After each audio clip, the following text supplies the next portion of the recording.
Hi friends, in the last session we have started that tuple data structure, right? So in the last session totally we have completed that what concept list data structure, and we have started in the last session just we have started that tuple data structure. Tuple means it is exactly same as list where tuple objects are immutable and list objects are mutable. Okay, tuple objects are immutable and list objects are mutable. Once we create tuple object, we cannot perform any changes in the tuple object. Okay. If you want to represent a group of objects as a single entity where duplicates are allowed and insertion order is preserved. Okay, duplicates are allowed and insertion order is preserved and objects are immutable. Then we should go for tuple. Okay. Hence, tuple is read-only version of list.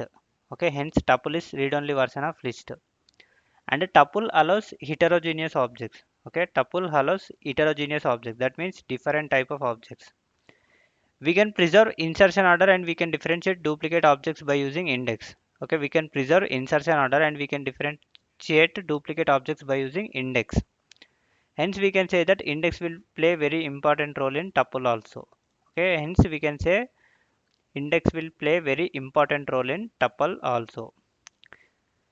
Tuple supports indexing and slicing. Okay, tuple supports indexing and slicing. In slicing it having positive and negative. Okay, so positive means left to right, negative means right to left. We can represent tuple objects in parenthesis and with a comma separator. Okay, we can represent tuple objects in parenthesis and with a comma separator, but parentheses are optional and recommended to use. Okay, parentheses are optional but recommended to use. Okay, with respect to these 8 points, now we are going to see all each and every point in the practical. Then you will get much clarity. First, what is a tuple? Okay, so first tuple is exactly same as list, where tuple objects are immutable and list objects are mutable. Okay, so first I will take a tuple. So observe here first. Let me cover with the last 7 and 8 point. We can represent tuple objects in parentheses and with a comma separator. Tuple objects in parentheses and a comma separator. But parentheses are optional and recommended to use. T is equal to, I'm taking 10, comma 20, comma 30, comma 40. T is equal to 10, comma 20, comma 30, comma 40. I'm taking print T. Okay, I'm taking print T and print type of T. Print type of T. See, now observe here.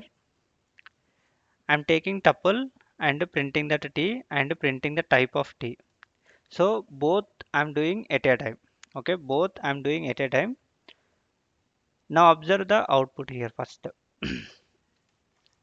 T is equal to 10, T is equal to, I mean T 10, 20, 30, 40, like we are getting the output, right?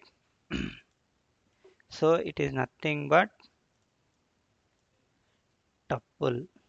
Okay, it is nothing but tuple. Next, here what we are getting, this is the output.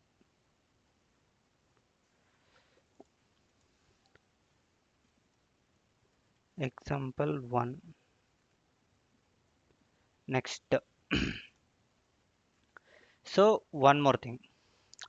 Next point is tuple objects are represented in parentheses with a comma separator. So first point, seventh point was done. Parenthesis and with a comma separator was done. Suppose I'm taking elements inside parentheses, but I'm taking only one element. I'm taking one element inside parentheses. Okay, now observe here, print type of T. Okay, print a type of T and I'm printing T. Okay, now observe the output one more time. See that this time it is giving the output as a int. Okay, this time it is giving the output as a int. Okay, so why it is giving the output as a int. Okay, why it is giving output as a int? The reason behind is what seventh point I have covered first. We can represent the tuple objects in parentheses with a comma separator. But parentheses are optional and recommended to use. Okay, but parentheses are optional but recommended to use. But if you observe here, it is optional only. Okay, if I'm removing this one also, we will get the same output. Observe here. So this time also same output. If I'm keeping parenthesis and without parenthesis, there is no any changes. But observe here, I'm taking 10, next I'm taking comma. Okay, I'm taking 10 and next I'm taking comma. When I'm taking 10 and a comma, this time it is giving the output as tuple. Okay, this time it is giving the output as a tuple. Why? Why it is giving the tuple output means a single value tuple should be represented by at least one comma. Okay, single value tuple represented using comma. Okay,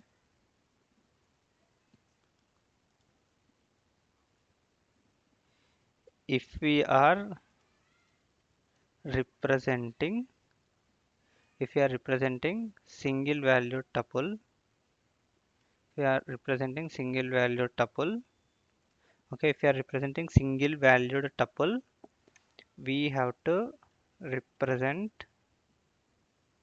in we have to represent using comma. Otherwise, it is it will consider as a int only.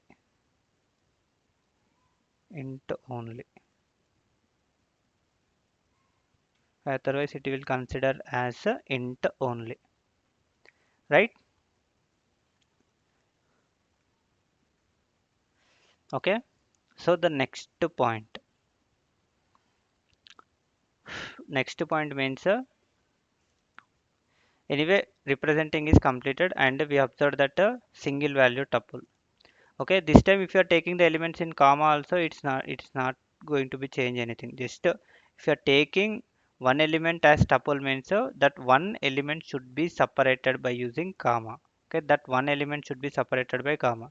So once you are taking comma, you can take parenthesis also. Without parenthesis, with parenthesis there is no any changes. So but we have to recommended to take the parenthesis. Okay, recommended to take a parenthesis. That is rule. So next point, tuple is exactly same as list where tuple objects are immutable and list objects are mutable. Once we create tuple object, we cannot perform any changes in the tuple object. Okay, so observe here, according to this statement. Okay, according to this statement, what I am doing means 10 comma 20 comma 30 comma 40 comma 50. Okay, 10 comma 20 comma 30 comma 40. So when 20 comma 30 comma 40 comma 50, this time what I am doing means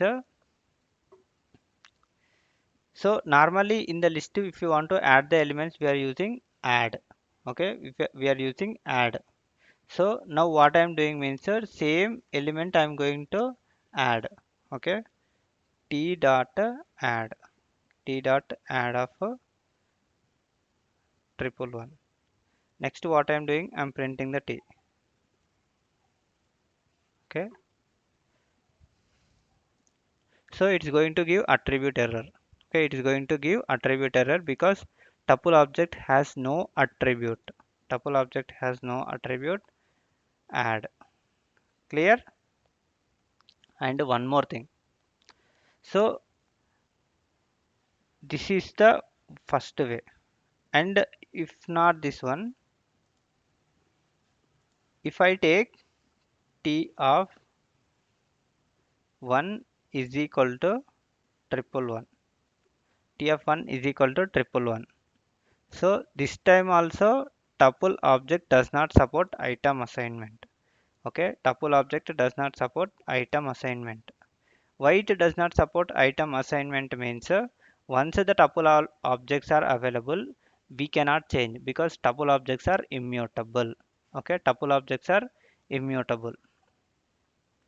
Okay, up to here now we have completed. So tuple objects are immutable also we covered, and duple objects are allowed and insertion order is preserved. So duplicate objects I will tell you now, but you observed right, insertion order in which way I'm giving the elements in the same way they are printing, in the same way they are printing. Okay, next thing. Okay, next thing means 10 20 30 40 50. I'm taking the same elements one more time, 10 comma 20 comma 30 comma 40. So now I'm taking duplicates. So duplicates also it is allowing. Okay, it is allowing duplicates also.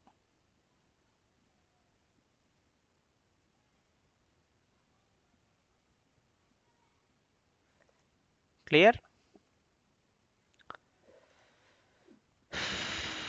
Example 5. Next, duplicates are allowing duplicate elements,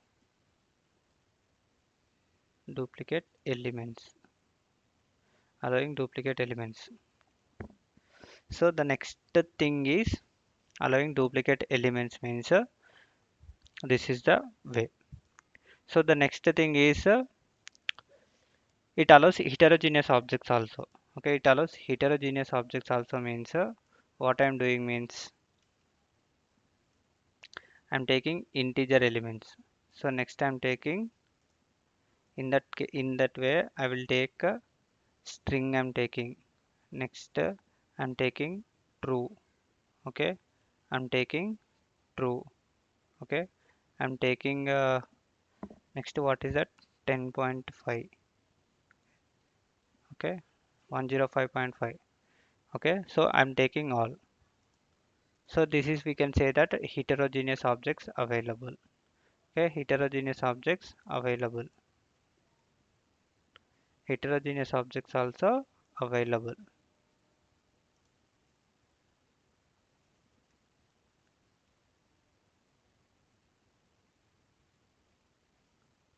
Heterogeneous objects available. Heterogeneous objects allowed. Next, heterogeneous objects are allowed.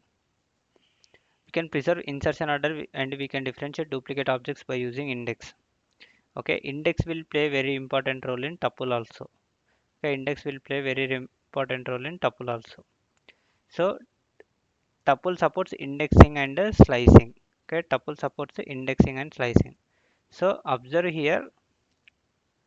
Here what I am taking means first print of t of 0 I'm taking. First I'm asking t of 0. Next I'm asking print t of 5. Okay, print t of 5. Next what I am asking print t of 10 I am asking. So 0 means we'll get 10. Okay, 0 means we'll get output as 10. T of 5 means 0, 1, 2, 3, 4, 5. Okay, this is the last element we'll get. T of 5 means last element we'll get. T of 10 means index error because we have only how many elements? 5 elements. Okay, so observe the output now. We observe here the same output we are getting. Tuple index out of range. Okay, index error, tuple index out of range. Clear?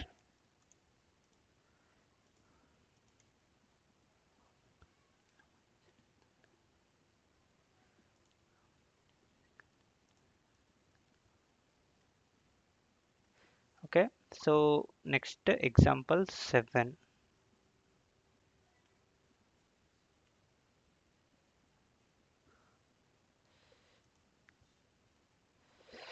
allows indexing,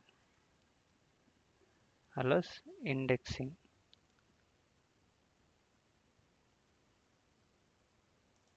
allows indexing.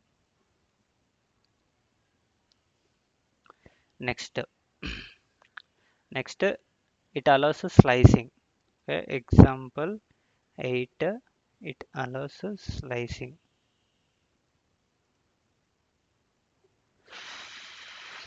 So it allows slicing. Okay, it allows slicing.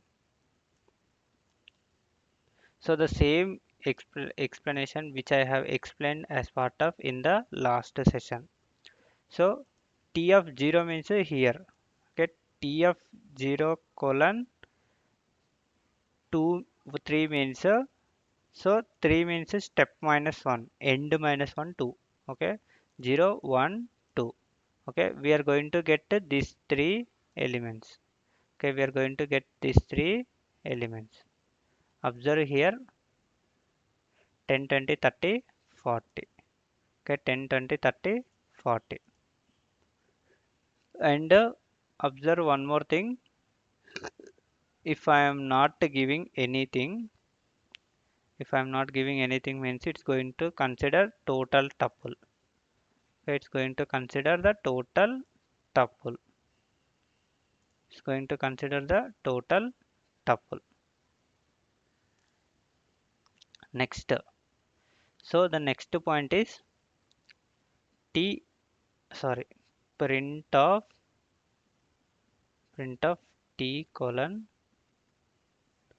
t colon minus 1, t colon colon minus 1. Okay, t colon minus 1. If you observe here, colon minus 1 means last it is printing in the reverse form. Okay, last it is printing in the reverse form. So if you are having any doubts or any questions, so please uh, watch the video slicing concept in string and list. String or list, anything you can watch. So just here I'm explaining the programs directly because I have explained what is indexing and what is slicing in depth in the previous sessions where strings concept and list concept. Okay, clear, right? So this is nothing but list, sorry, tuple. Okay, this is nothing but tuple data structure. So internally, these are the things we have to know when we are dealing with the tuple concept. Okay. So the next session we are going to discuss about how to, sorry, math tuple versus immutability. Okay, tuple versus immutability and mathematical operators for tuple. Okay. Thank you friends. Thanks for watching this video. If you are having any questions or queries, please post your query in the comment section or reach out to my email ID in the given description. Thanks for watching this video. Please subscribe to my channel if you are watching for the first time. Thank you.